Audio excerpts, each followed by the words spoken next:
Assalamualaikum warahmatullahi wabarakatuh, dokter. Waalaikumsalam warahmatullahi wabarakatuh. Baik, dokter, terima kasih sudah menyempatkan waktunya untuk kami pendengar Radio Silaturahim di program Topik Berita. Ini informasi dan juga video dokter juga sempat viral ini ya. Informasi terakhir yaitu Direktur Rumah Sakit Gaza ditahan Israel, kondisinya sangat mengkhawatirkan. Begitu, dan lagi-lagi serangan genosida Israel ini membuat jalur Gaza menjadi kuburan massal warga Palestina dan pekerja bantuan lembaga-lembaga kemanusiaan di sana. Nah, dokter, sebagai insan yang pernah bertugas di sana, dokter, menjalankan misi kemanusiaan, bagaimana dokter melihat hal ini, dok? Mungkin dokter bisa menggambarkannya kepada kami. Mungkin satu kata saja yang bisa saya sampaikan untuk mengomentari kelakuan Zionis Israel itu, yaitu biadab. Karena yang semestinya rumah sakit itu sebagai satu tempat paling aman, tempat orang berlindung, tempat orang mencari pertolongan, tetapi justru rumah sakit menjadi target serangan, sehingga selama kami di sana itu rumah sakit menjadi target langsung, korban-korban berjatuhan bahkan di dalam lingkungan rumah sakit.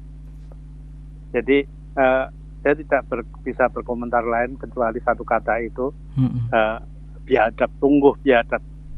Dan tenaga kesehatan yang keluar dari rumah sakit itu hampir selalu menjadi korban. Jadi sepertinya tenaga kesehatan menjadi salah satu target. Mudah-mudahan Allah memberikan perlindungan kepada rekan-rekan tenaga medis yang membaktikan dirinya untuk kemanusiaan di rumah sakit khususnya di Rumah Sakit Kamaludwan. Kira-kira gitu, Mas.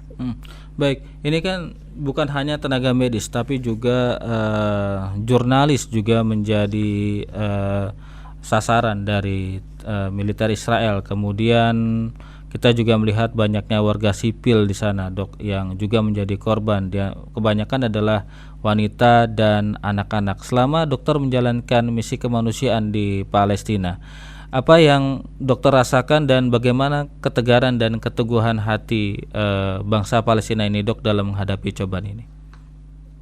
Khususnya untuk teman-teman tenaga kesehatan yang bertugas di rumah sakit itu pada saat kami berada di sana, sungguh luar biasa sekali.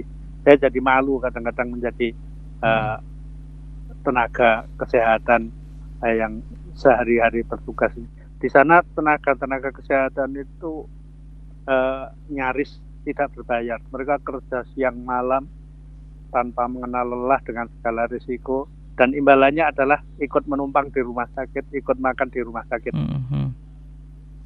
Betul-betul sesuatu yang luar biasa. Mereka kerja dengan penuh semangat dan penuh dedikasi.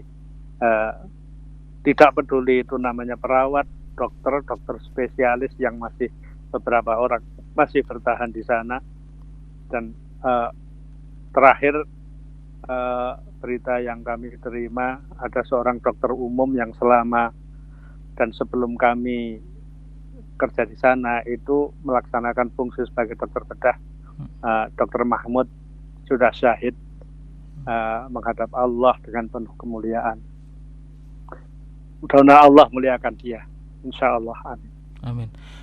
Dokter, selama bertugas di Gaza ini bisa disebutkan di rumah sakit mana, dok, dan berapa lama, dokter? Khususnya di Rumah Sakit Kamaludwan kami sempat 1 pekan di sana.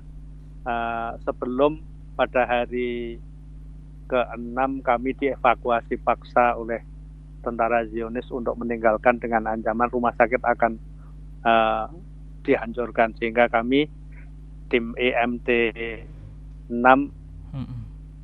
dengan sangat berat hati meninggalkan rumah sakit itu. Dan memang betul, sesudah kami tinggalkan beberapa waktu kemudian rumah sakit itu betul-betul dihancurkan oleh tentara Zionis.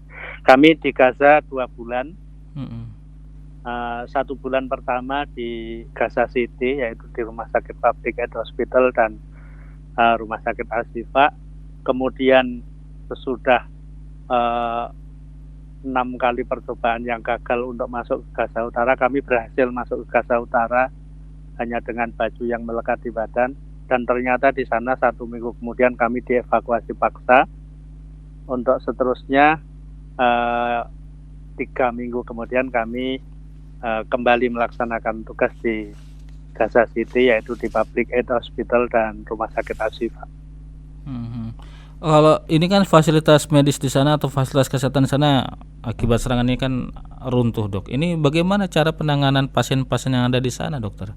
Jika obat-obatan dilarang masuk segala macam gitu, Dok. Ya, kami melakukan apa yang bisa kita lakukan ya. Untuk obat-obatan, alhamdulillah WHO masih bisa dengan segala risiko mencukupi kebutuhan obat-obatan. Kemudian untuk peralatan-peralatan ya apapun yang bisa. Seperti rumah sakit itu yang menjadi target serangan itu terutama adalah justru hal-hal yang sangat urgen, misalnya generator untuk pembangkit listrik. Kemudian tenaga listrik panel surya, kemudian fasilitas air, fasilitas oksigen, itu yang selalu menjadi target-target serangan, sehingga rumah sakit itu hampir dilumpuhkan dengan itu. Kami bekerja dengan apa adanya. Kami biasa mengangkat pasien dari UGD ke lantai 3 kamar operasi itu bukan lagi pakai lift, tapi diangkat melalui tangga gitu. Kemudian operasi, kami punya rekaman video bagaimana kami operasi-operasi besar dengan penerangan hanya menggunakan senter dan HP. Jadi betul-betul ya kami kerja dengan apa yang bisa kita lakukan. Alhamdulillah selama kami sepekan kami sempat melakukan beberapa operasi besar untuk menolong saudara-saudara kita yang ada di Gaza Utara itu. Jadi kami harus melakukan apa yang bisa kami lakukan dengan apa yang ada. Ya, alhamdulillah obat-obatan dari WHO sangat membantu saat itu. Dan konon katanya pernah ada satu saat penanganan atau bedah itu tidak pakai obat bius ya, Dok ya, karena kehabisan. Gimana? Iya, pernah satu ketika bedah itu tidak pakai obat bius ya, Dok, karena terbatas. Oh, kalau itu bukan pernah lagi. Jadi sekali lagi kami harus lakukan apapun yang bisa kami lakukan. Kalau operasi-operasi kecil, jahit 15 jahitan di kepala, itu tidak pakai obat bius itu sudah jadi satu hal yang biasa. Ya. Jadi memang ya itu tadi, kami harus lakukan apa yang bisa kita lakukan, apa yang ada yang bisa dimanfaatkan. Baik, dokter, sebagai kesimpulan kira-kira apa yang mungkin bisa dokter sampaikan? Kami sekali lagi berharap bahwa dunia internasional memberikan perhatian terhadap sisi kemanusiaan dari perang di Gaza ini.